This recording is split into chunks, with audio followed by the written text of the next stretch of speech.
আসসালামু আলাইকুম রহমতুল্লাহ।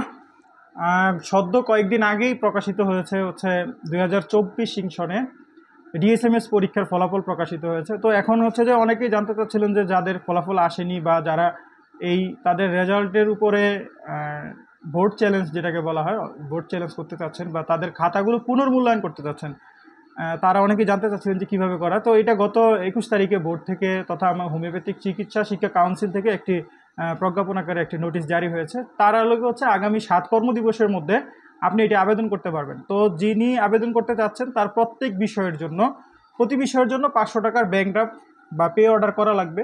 এর জন্য আপনার যে সংশ্লিষ্ট কলেজের, প্রতি বিষয়ের জন্য 500 টাকা, এটা মাথায় রাখতে হবে। এবং সংশ্লিষ্ট কলেজের অধ্যক্ষর সুপারিশ ক্রমে হোমিওপ্যাথিক চিকিৎসা শিক্ষা কাউন্সিলের নির্বাহী পরিষদের যিনি চেয়ারম্যান তার বরাবর আপনাকে একটি অ্যাপ্লিকেশন করতে হবে এবং সেখানে দৃষ্টি আকর্ষণ দিতে হবে হোমিওপ্যাথিক চিকিৎসা শিক্ষা কাউন্সিলের যিনি পরীক্ষা নিয়ন্ত্রক আছেন, পরীক্ষা নিয়ন্ত্রকের নাম উল্লেখ করতে হবে দৃষ্টি আকর্ষণের জন্য। তো এই প্রসেসে যদি আপনি আবেদন করেন, আপনি আবেদন করলে প্রত্যেক বিষয়ের জন্য 500 টাকা করে পে অর্ডার করে আবেদন করবেন। তো এর পরবর্তীতে বোর্ড আপনার খাতা পুনর্মূল্যায়নের জন্য ওনারা করবে। আমি স্ক্রিনে এই বিজ্ঞাপনটি তথা সেই প্রজ্ঞাপনটি দিয়ে দিচ্ছি, নোটিশ আকারে যেটি দেওয়া আছে। আপনি এখান থেকে বিস্তারিত দেখে নিতে পারেন। ভালো থাকেন, দেখা হবে পরবর্তীতে নতুন কোনো বিষয় নিয়ে। আসসালামু আলাইকুম ওয়া রাহমাতুল্লাহি ওয়া বারাকাতুহু।